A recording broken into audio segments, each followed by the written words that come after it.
Smart cities allow us to improve the quality of life by better and improved mobility, sustainable practice, and access to new and exciting economic opportunities. Unleashing the full potential of smart and connected cities is critical for Canada's prosperity in the coming years. Offering better living conditions, sustainable businesses, connected transportation, and enhanced safety and security. Smart cities are destined to be Canada's future economic engine, attracting businesses and bolstering employment while creating an environment where communities and businesses can thrive. We are fortunate to be joined by Namir Anani, President at the Information and Communication Technology Council, to provide us with some valuable insight into the economic attractivity and potential of smart cities. Welcome, Namir. Good evening. Good afternoon. Can you hear me? Yes, excellent. I can hear you. Wonderful. Thank you. I'm trying to see. Can you see the slides on the screen? Oh, we can see the slides now, and the stage is all yours. Perfect. Well, thank you for the introduction. It's certainly my sincere pleasure to be here today and to expand on this subject of interest of smart cities and the applicability and the economics of it in general.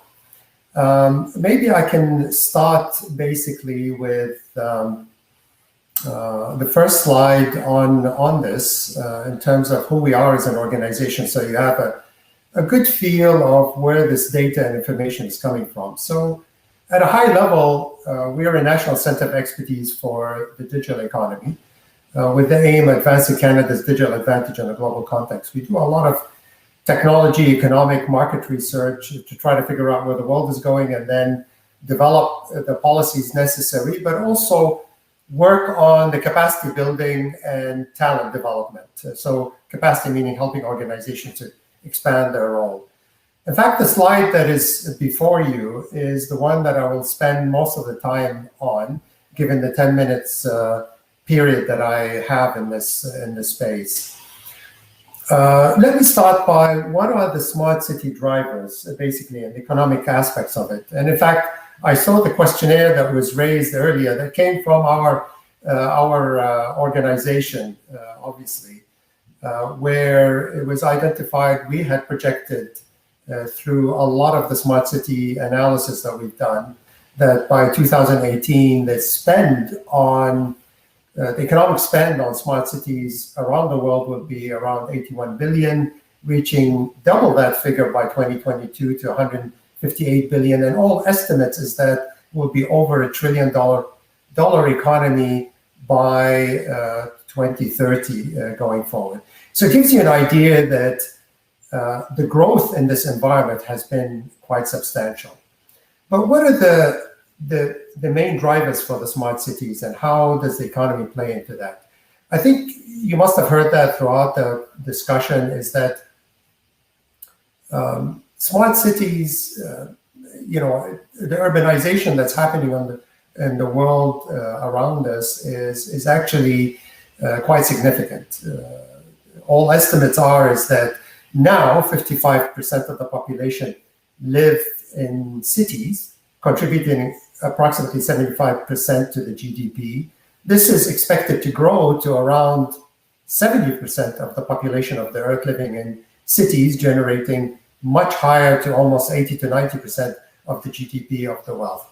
Meaning most of the jobs, most of the wealth creation, most of the attraction of investment is going to be in this space. And interestingly, this space that we're talking about in terms of where smart cities and urbanization represents less than 5% of the Earth's surface. So it shows you that there is a focus in that environment. But what is really driving this urbanization and the smart city concept? A number of years ago, it started in the notion that we have to introduce efficiencies in the critical infrastructures that we have, the water, the gas, electricity, and many other things. And then it evolved into the connected transportation, intelligent retail, connected health, banking, and also education as well in that.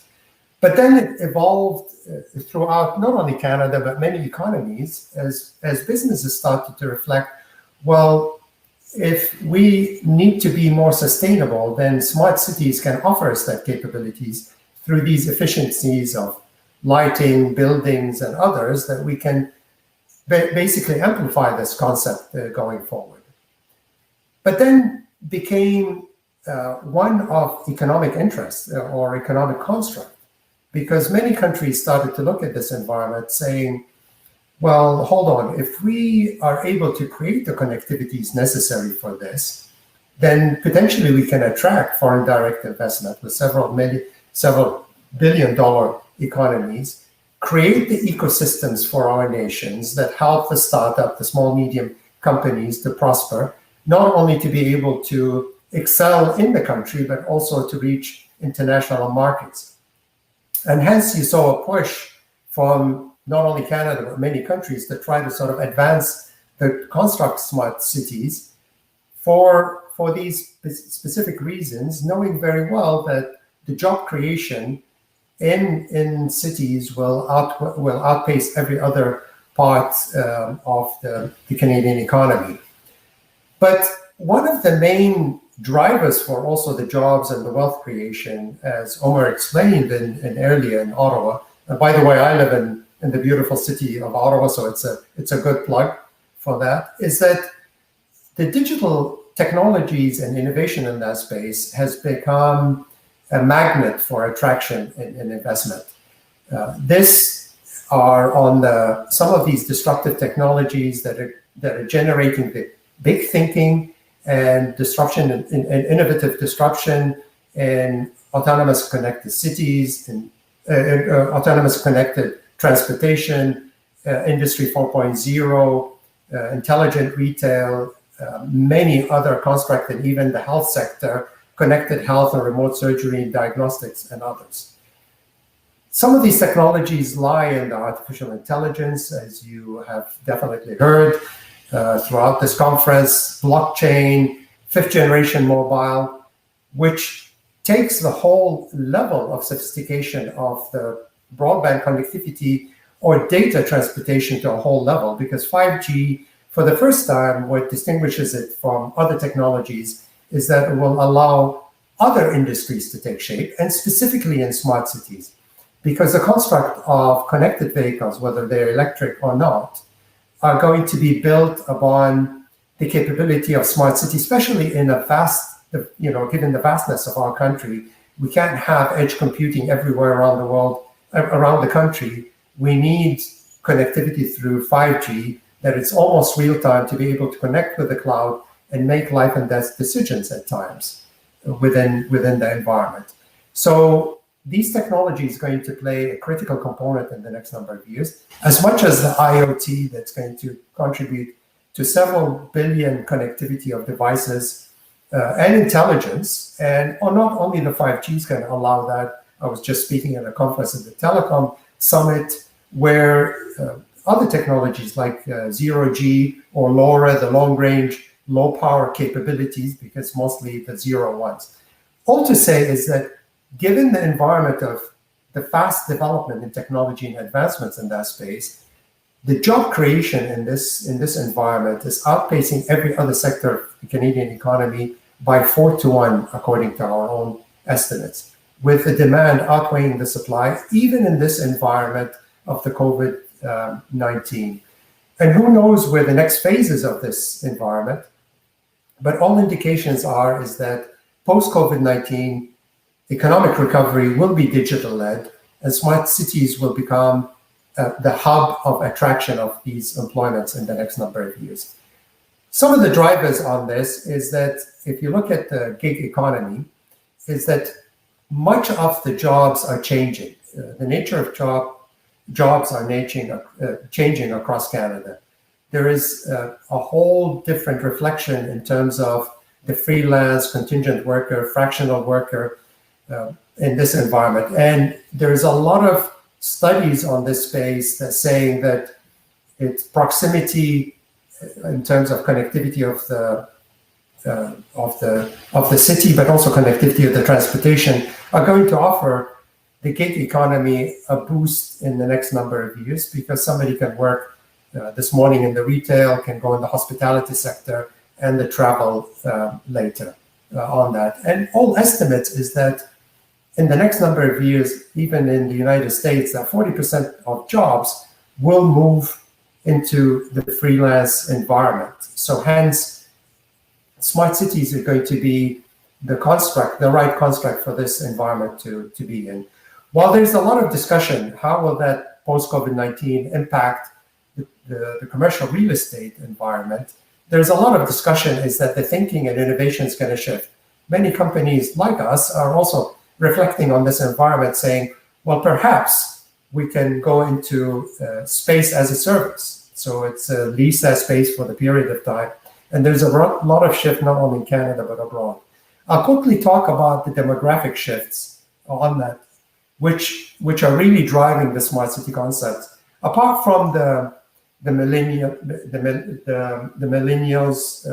the baby boomers, but then starting with the millennials and the Generation Z that were born around the 1997, there is a lot of thinking and desire to leverage more of micromobility, more of electric connectivity or electric vehicles than to leverage the normal traditional combustion engine type concepts, and reliance on more of public transportation and on-demand transportation rather than owning a vehicle in the future. So obviously smart city is going to be the hub for this space. I don't know how much I have time, but let me close on the green aspect. I think one of the major drivers in the smart city construct is also, as I mentioned, the whole notion of sustainable economy and sustainable business. Canada is committed by 2050 to have zero emissions, net zero emissions going forward. So the development of this and the attraction of the investment has to be focused around the green economy, the renewable energies of the future, and reducing quite significantly the greenhouse effects, greenhouse gas emissions going forward. I'll stop here. Thank you very much. Je serai ravi de répondre à vos questions en français et en anglais. Thank you. Thank you very much, Namir. That's all the time that we have. If people have questions, can they join us through your websites? Yes. So we will put in the chat your website so Absolutely. they can reach you. Yeah. Thank you. Thank you very much for your presentation, Namir.